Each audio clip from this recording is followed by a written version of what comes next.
سر سلام ہم کریں. اکثر آپ کی ڈیبیٹ سنتے رہتے ہیں، ماشاءاللہ اللہ پاک آپ کو اور ترقی دے. ہم تھینک یو سر. یہ مخالف نہیں ہیں، ہم بھی اہل بیت کو ماننے والے ہیں. جی تو سر. نہج البلاغہ سے فرمان مولا کا ہے 117 کہ میرے بارے میں دو قسم کے لوگ تباہ و برباد ہوئے، ایک وہ جو عداوت رکھنے والا، دوسرا وہ جو حد سے زیادہ چاہنے والا. تو ایک تو اس بارے میں نے آپ سے ریکویسٹ کرنی ہے، تھوڑا سا روشنی ڈالیں گے. تو دوسرا یہ ہے تو اس کے خدمت قرآن میں عرض کریں نا کہ دیکھیں، جو امیر المؤمنین جی علی سر بن ابی طالب علیہ السلام کی شان قرآن سنت میں آئی ہے، اس کو ماننا سب پہ واجب ہے. جی اور جو اس کو مان لیں بالکل تو ہاں، تو جو اس کو مان لیں اس کی تصدیق کریں وہ مومن ہے. اور جو شخص ان کے وہ شان وہ جو قرآن و سنت میں ثابت ہے، حدیث متواترہ میں ثابت ہے، نبی صلی اللہ علیہ وسلم کے خطبوں میں ثابت ہے، قرآن مجید کے متعدد آیات میں ثابت ہے، انت منی بمنزلۃ ہارون من موسیٰ میں ثابت ہے، اس کو نہ مانیں اور دوسروں کو ان سے بہتر مانیں، یہ امیر المومنین علیہ السلام سے دشمنی ہے. یہ ان کا انکار ہے، ان کے سنت نبی صلی اللہ علیہ وسلم کا انکار ہے، آیات قرآن کا انکار ہے، اور امیر المومنین علیہ السلام سے دشمنی ہے. اور جو لوگ حد سے زیادہ ان کا مقام بڑھاتے ہیں، یعنی وہ جو قرآن و جی سنت میں وہ مقامات ان کے لیے نہیں ہیں، اور قرآن و سنت میں جی انہوں نے منع کیا کہ مجھے ایسے چیزیں نہ بولو، جو امیر المومنین علیہ السلام کو خالق رازق اللہ رب کہتے ہیں، ایسے لوگ وہ لوگ ہیں جو انہوں نے وہ بلے ہلک فی اثنان، دو لوگ ہیں جو مجھ میں ہلاک ہو گئے ہیں، محب جی غال بلے وعدو قال، ایک محب ہے جو غلو کرتا ہے، اور ایک میرا دشمن ہے جو مجھ سے دشمنی کرتا ہے. جی تو یہ دو طائفے امیر المومنین علیہ السلام کے شان میں ہلاک ہو گئے. جیسے صحابہ تھے جنہوں نے امیر المومنین علیہ السلام سے جنگیں لڑی، جب رسول اللہ صلی اللہ علیہ وسلم نے فرمایا من کنت مولا فعلی علیہ السلام مولا، تو جو شخص ان سے لڑتا ہے تو وہ تو پیغمبر سے لڑتا ہے، ٹھیک ہے نا. اور آپ لوگ ہیں اسی صحابہ کے آپ عزت کرتے ہو، اس کو رضی اللہ بولتے ہو. سر ہمارا ایمان ہے جو پاک رسول نے فرما دیا ہے، کیونکہ قرآن پاک میں واضح ہے اطیع اللہ و اطیع الرسول و اولو الامر منکم.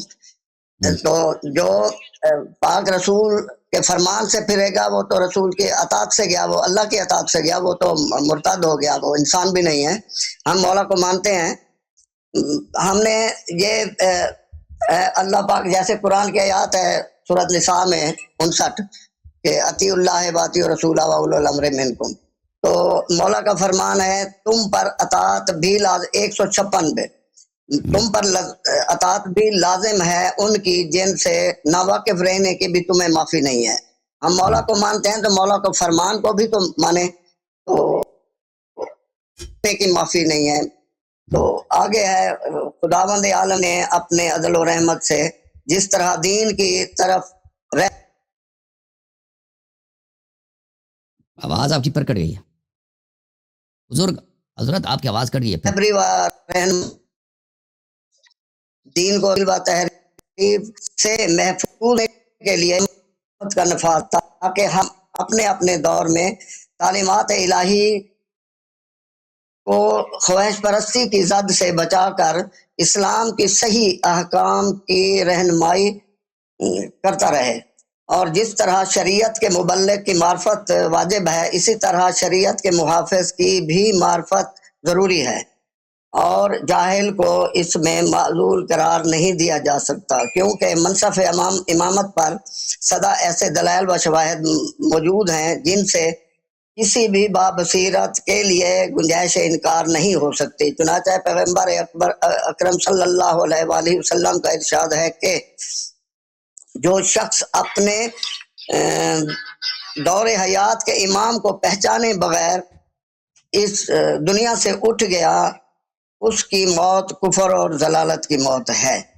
ہم اس بارے میں سر آپ سے بڑی ریکویسٹ ہے کہ روشنی ڈالیں. باقی ہم اختلاف کرنے والے نہیں ہیں، ہم ماننے والے ہیں. جی آپ سے کہوں، آپ ہمارے بھائی ہیں، آپ ہمارے عزیز ہیں، آپ ہمارے بزرگ ہیں، آپ ہمارے چچا ہیں، ہم آپ کی عزت کرتے ہیں. اللہ تعالیٰ آپ کو جزائے خیر دے. مجھے جو لگتا ہے، جو میں نے آپ کی باتیں سنی، آپ نے اچھی باتیں کی ہیں. ہمارے دل میں آپ کی بھی بہت عزت ہے. ہم کہیں بھی مولا کو ماننے والے ملیں تو ہمیں خوشی ہوتی ہے. تو ہم چاہتے ہیں کہ امام کی معرفت، یہ خطبہ نمبر 150 پہ بھی ہے جو امام کی معرفت ضروری ہے. تو جی اس لیے میں نے آپ کو بالکل گزارش صحیح کی ہے فرمایا، کہ اگر بالکل صحیح اس میں فرمایا آپ نے بالکل صحیح فرمایا، میرا اللہ آپ کو ایمان جزائے ہے، خیر دے۔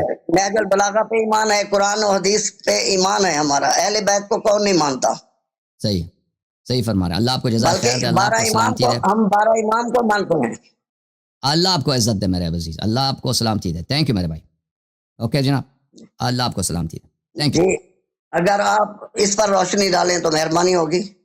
نہیں آپ نے صحیح کہا بھائی، آپ نے جو مجھے سمجھ آئی نا، جو آپ نے عبارت پڑھی ہے وہ صحیح پڑھی ہے، مجھے تقریباً وہ صحیح لگا، مجھے نہیں پورا ہے تو صحیح، سمجھ مگر نہیں آیا۔ یہ معرفت امام ہم کہاں سے ڈھونڈیں؟ معرفت امام، معرفت رسول، معرفت اللہ کہاں سے آئے گا؟ آپ کو قرآن سے آئے گا، صحیح سنت سے آئے گا، صحیح احادیث سے، ٹھیک ہے نا؟ جی بالکل، معرفت اللہ، معرفت رسول ظاہر صلی ہے، اللہ ہم علیہ وسلم، یہ زندگی میں ہی حاصل کرنا لازمی ہے، اگر جی آپ بالکل۔ مہربانی کریں تو یہ تو عرض یہ ہے کہ دیکھیں رسول اللہ صلی اللہ علیہ وآلہ وسلم میں اب لوگوں کے ارشاد کے لیے اور ہدایت کے لیے انہوں نے کوئی کسر نہیں چھوڑی، انہوں نے کوئی کوتاہی نہیں کی۔ رسول اللہ صلی اللہ علیہ بے وآلہ شک وسلم نے اللہ کا دین جتنا اللہ نے ان کو اجازت دی ہے، جتنا اللہ نے ان کو حکم دیا ہے، جیسا اللہ نے ان کو حکم دیا، انہوں نے تبلیغ فرمایا، تعلیم دیا۔ اب بعد میں یہ بے شک تعلیمات جیسے سب انبیاء کے ساتھ ہوا ہے، جو بھی دنیا میں نبی آیا ہے اس نبی کے جانے کے بعد اس کی امت والوں نے اس کی تعلیمات کو بگاڑا ہے، چینج کیا ہے، کچھ کو ضائع کیا ہے۔ تو ہمارے نبی صلی اللہ علیہ وآلہ وسلم کو اس بات کا بخوبی وہ علم تھا، اور انہوں نے خبر بھی دیا کہ بے میرے شک بعد میرے تعلیمات کے ساتھ بھی یہ ہوگا۔ تو انہوں نے اللہ کے اذن سے، اللہ کے حکم سے اس دین کی حفاظت کے لیے، اسلام کی حفاظت کے لیے کہ اسلام ہمیشہ فریش رہے، اسلام ہمیشہ انچینجڈ رہے، اسلام ہمیشہ غیر محرف رہے۔ جو لوگ اسلام میں اسلام کے تعلیمات میں کمی کرنا چاہیں، تغییر دینا چاہیں، چینج دینا چاہیں، وہ ناکام ہو سکے۔ رسول اللہ صلی اللہ علیہ وآلہ وسلم نے اللہ کے حکم سے اپنے اہل بیت طاہرین علیہم السلام کو ہدایت کا مخزن اور اسلام کا امین اور قرآن و سنت کے امانت دار اور خازن بنا دیے، اور امت کے ہادی کا رتبہ ان کو اللہ نے اور رسول صلی اللہ علیہ وآلہ وسلم نے دیا۔ تو رسول صلی اللہ علیہ وآلہ وسلم کے بعد جن ائمہ اطہار، ائمہ ابرار علیہم الصلاۃ والسلام کی معرفت ہر مسلمان پہ واجب ہے کہ اگر ان کو نہ پہچانا انسان تو جاہلیت بے کی شک موت مرے گا۔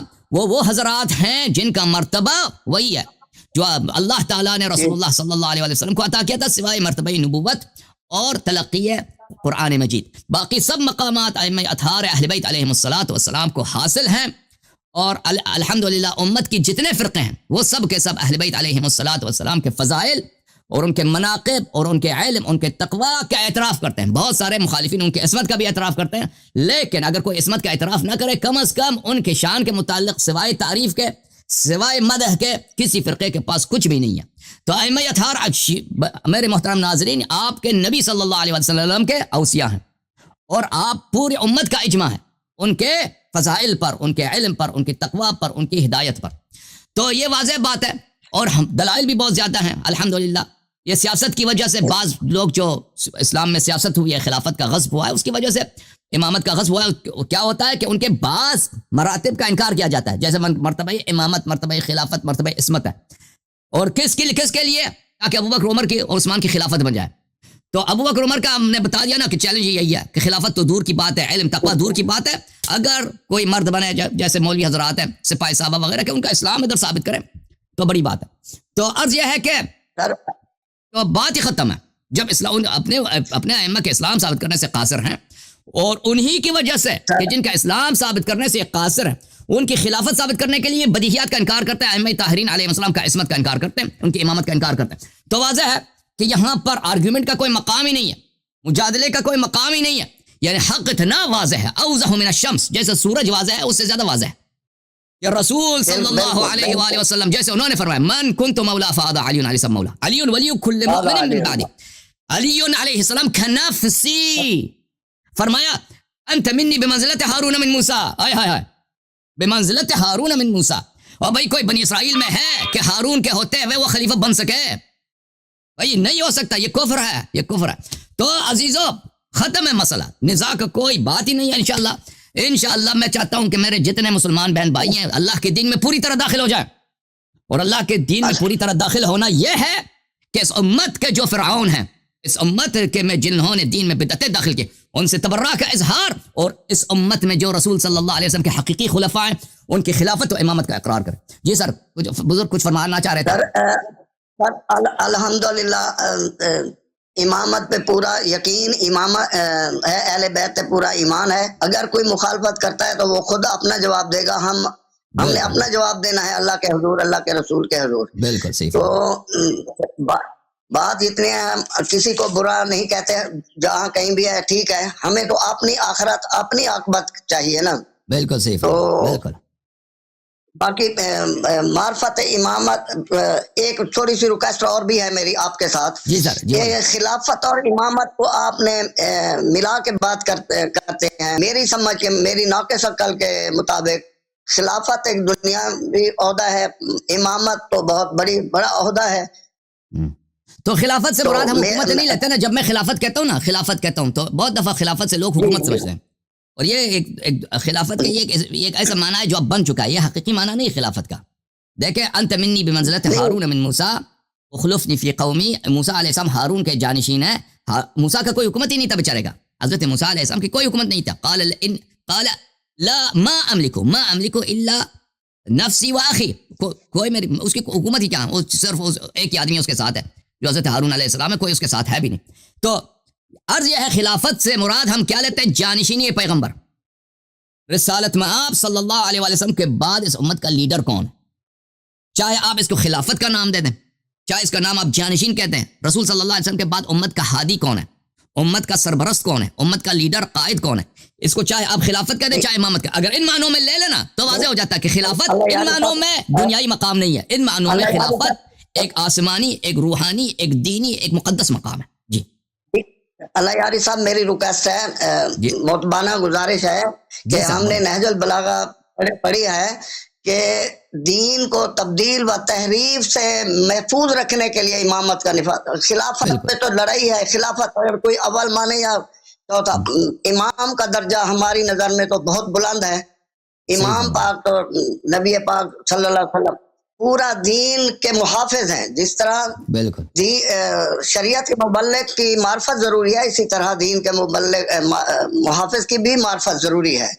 تو اگر صحیح کوئی فرمایا. نہیں مانتا ایمان، تو ہم دین مکمل ہی تب ہوتا ہے کہ دین کو جنہوں نے جو دین کے محافظ ہیں ان کی اطاعت نہ کی جائے تو دین کیسے ہمیں ملے گا؟